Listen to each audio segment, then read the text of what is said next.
Pahiya ako doon, ha? I look like a sore loser! Mommy, we can't let Rachel stay dito sa house. Ngayong alam niya na ang totoo, she might just push us around. Oh, hindi din naman ako papayag doon. Over my vintage Gucci dress. Tsaka, kung meron mang Reyna dito sa bahay, ako yon. Ano iniisip mo? What if i-assume na natin ang Good Samaritan role? Tapos magkunwari tayo na tanggap na natin si Rachel at June dito sa bahay. So, if nakuha na natin ang loob nila, that's when we strike. Lalaban tayo ng pailalim, Mami, para makuha na natin ang kumpanya. In doing so, matatanggal na natin si Tita Ivy at Rachel out of the picture and out of our lives forever. I like your idea. It's brilliant!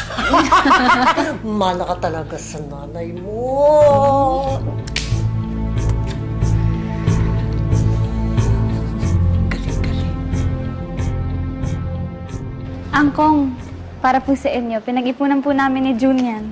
Kasi mo yan. Akin na to. Ayan. Ito po. Oh. Wow!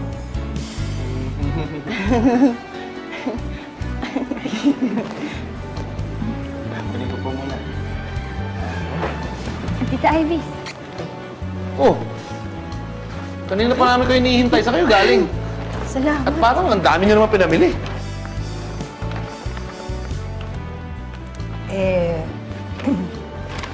Kasi Charlie, napag-isipan namin ni Phoebe yung sinabi mo.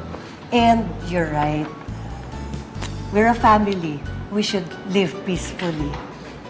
So this is for them. Yes. At saka masyado po kaming naging harsh kay na Rachel at June. Hindi man lang namin binigyan ng chance. At saka malaki tong bahay natin para suluhin namin. Wow, eto, may regalo sila, oh. Nako. Sige. Thank you. Sure po ba kayo? Ang dami nito ah. Ay, nako, please accept our gifts.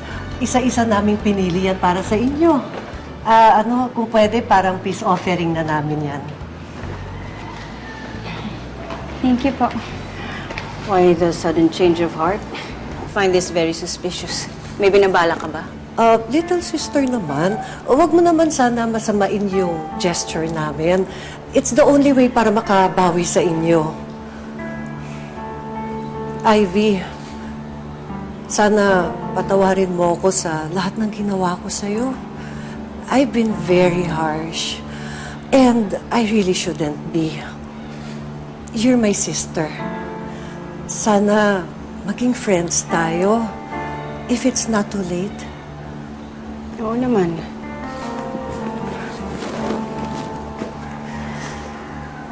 Tagal ko hinintay mangyari to eh.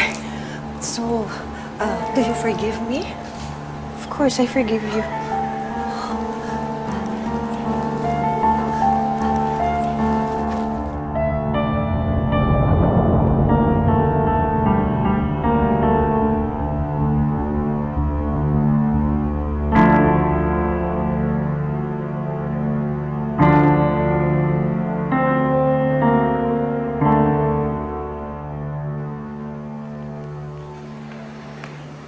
Mommy, ang galing mo talaga.